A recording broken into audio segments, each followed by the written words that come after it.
کیا آپ کا کیا ایکسپیرینس ہے؟ دیکھیں جو کوریج ہے وہ ایشو نہیں ہے. اصل ایشو پاکستان کا دستور ہے جس میں فریڈم آف پریس ہے اینڈ انفارمیشن نمبر ون. دوسرا اس میں جو لکھا ہوا ہے وہ freedom of press and information کے علاوہ ایکسیس ٹو انفارمیشن ہے. یہ دو فنڈامنٹل رائٹس ہیں. وہ فنڈامنٹل رائٹس کسی اسمبلی کے اندر اگر نہیں ان کو کیا جا سکتا امپینج، کسی پارلیمنٹ میں نہیں کیا جا سکتا، اور دوسرے آفسز میں بیٹھ کے جو منسٹر پھر کرتے ہیں، جو بریفنگز کرتے ہیں اپنے آفسز میں بیٹھ کے، جو پارلیمنٹ کے اندر بیٹھ کے اسپیکر کرتا ہے، جو وزیر اعظم ہاؤس کے اندر فارم 47 والا وزیر اعظم کرتا ہے، وہ پھر سارا ہی نکل ہوگا. اس لیے آپ لوگوں نے رول آف لا کا ہمیشہ ساتھ دیا آج سمیت، اور اس نوٹیفیکیشن کے باوجود آپ نے کہا کہ آپ بات ہم کریں گے پریس روم کے اندر، اور جو اس کا پیراگراف 1 ہے اس میں پریس روم کے اندر بات کرنے پہ کوئی پابندی نہیں لگائی گئی. جس طرح سے کبھی پریس کلب پہ پابندی نہیں لگائی جا سکتی کہ وہاں پہ بات کی جائے. اس کا ایک پہلو یہ ہے.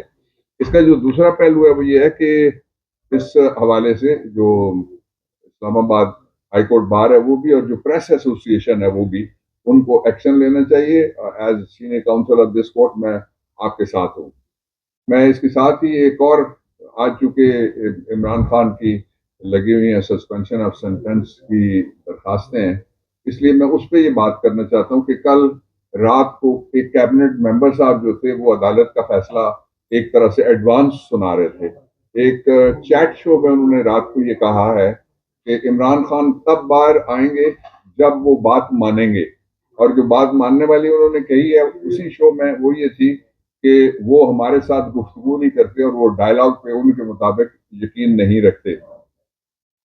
چاہیے تو یہ تھا کہ اس طرح کا کیبنٹ ممبر جو بولا ہے اس کے خلاف کوئی ایکشن ہو، لیکن ہم آزادی صحافت میں یقین رکھتے ہیں، اور access to information fundamental right ہے. اس کے مطابق آپ کو سب جگہ کوریج کی اجازت دینی چاہیے.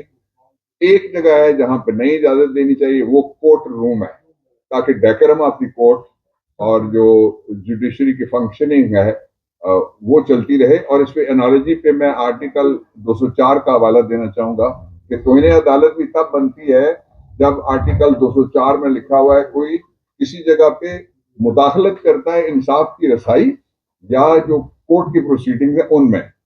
اوپینین دینے پہ تو پابندی نہیں لگائی جا سکتی. اچھا سر، یہ پارلیمنٹ سب سے معتبر فورم ہے، وہاں چیمبر سے باہر راہداریوں میں بات کرتے ہیں اور صحافی ایلو ہیں ٹاک کرنے کے لیے. اسلام آباد ہائی کورٹ میں ایسا کیا خاص ہے کہ پابندی لگا کے کچھ چیف جسٹس کیا کرنا چاہ رہے ہیں، کیا لگتا ہے؟ دیکھیے اسلام آباد ہائی کورٹ میں کوئی خاص بات نہیں ہے، اور اسلام آباد ہائی کورٹ کے علاوہ جو دوسرے ہائی کورٹس ہیں اور وہ ساری کورٹس جہاں جہاں عمران خان کا سپریم کورٹ سمیت کیس چلتا ہے، وہاں جو 26ویں آئینی ترمیم ہے اس کی وجہ سے عدلیہ دو ہو گئی ہیں. ایک ہے معلوم عدلیہ اور دوسری طویل مذاکرات کے باوجود یہ ناکام ہو گئے. آپ اس کا ذمہ دار کس کو سمجھتے ہیں؟ کشمیر جوائنٹ کمیٹی کو یا نہیں، جو آزاد کشمیر کی، آزاد جموں و کشمیر کی بلکہ جو جوائنٹ ایکشن کمیٹی ہے، میں اور پاکستان تحریک انصاف اس کے حامی ہیں، اور ہم اس بات کا اعادہ کرتے ہیں، مطالبہ کرتے ہیں، اور اس بات پہ ہم شور ڈالنے کے لیے بھی تیار ہیں کہ جو ان کے مطالبات ہیں وہ پاکستان کے چند افسران، جن میں ایک چیف سیکریٹری ہے اور ایک آئی جی ہے، جو ڈیپوٹیشن پہ جاتے ہیں ان کا کشمیر سے تعلق ہونا ضروری کوئی نہیں ہے، اور وہ ملازمین جو یہاں کشمیر افیئرس کے اندر بیٹھے ہوئے ہیں، اور وہ وزیر جس کا وزیر اس کو ہونا ہی نہیں چاہیے، فارم 47 والا ہے، لیکن اس کا بھی کشمیر سے کوئی تعلق نہیں. لوگوں کی آواز سنی جائے. کشمیر ایک پاکستان کا جو یہ ہمارے پاس پڑوس میں ہے، جس کو میں کہتا ہوں it is not administered by Pakistan, یہ انڈیپینڈنٹ ایک اسٹیٹ ہے، اور اسٹیٹ نے ایکسیڈ کرنا ہے ہمارے ساتھ آ کے، لیکن ہم وہ آزادی کا بیس کیمپ ہے اس لیے اس کے ساتھ ہیں، اور ہر طرح کی انتظامی اور دوسری مدد بھی ہمیں کرنی چاہیے. ایک دوسرا جو کشمیر کا ایشو ہے وہ ایک نازک ایشو ہے، اور کشمیر کے اندر ڈنڈا بردار فورس ہونی ہی نہیں چاہیے، اور کشمیر کے اندر کسی طرح کے مظالم کر کے آپ ویژولز نہ پیدا کریں جن کو مقبوضہ کشمیر والے دکھا کے یہ سمجھے کہ ہمیں ابنڈن کر دیا گیا، ہمیں چھوڑ دیا پاکستان میں.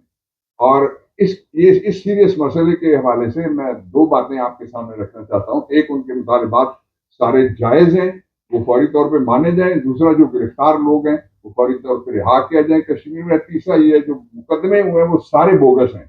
وہ مقدمات تو آپ ان کے اوپر مقدمے چلانے کے بجائے کلبھوشن پہ مقدمہ چلا کے مجھے دکھائیں. ڈاکٹر صاحب کل رانا ثناءاللہ صاحب نے یہ بھی کہا کہ ہم بانی پی ٹی اے کے اکاؤنٹ پر پابندی بھی لگانے جا رہے ہیں. اس حوالے سے ہائی کورٹ میں درخواست بھی دائر کی گئی ہے جو ایکس اکاؤنٹ ہے. کیا سمجھتے ہیں اتنے ایکس اکاؤنٹ کے مسائل کے اور وہ کر سکتے ہیں؟ دیکھیں یہ جو سپریم کورٹ ہے اس نے لیٹسٹ جو رولز بنائے ہیں اور ظاہر ہے ان کی حوالے سے پانچوں ہائی کورٹ بھی پابند ہیں. ان میں یہ لکھا ہوا ہے کہ جو لٹیگیشن فضول ہوگی وہ ہم نہ انٹرٹین کریں گے نہ اس پہ نوٹس جاری کریں گے. میں درخواست کرنا چاہتا ہوں جو فضول درخواستیں آتی ہیں وہ درخواست گزار کا پہلے تو پتہ لگائے نا آیا کہاں سے ہے. اور اس طرح کی فضول درخواستیں انٹرٹین نہیں کرنی چاہیے. اور جو کشمیر کے لوگ ہیں ان کو یقین دلانا چاہتے ہیں ہم مقبوضہ کشمیر ہے جو انڈیا کے اندر جس کو IIO کے ہم کہتے ہیں اس میں بھی اور آزاد جموں و کشمیر کی جو ریاست ہے جو آزادی کا بیس کیمپ ہے ہمارے ساتھ آپ کی کمٹمنٹ ہے کہ جو چند سرکاری ملازم گڑبڑ کر کے ان کو فوراً روک جانا چاہیے.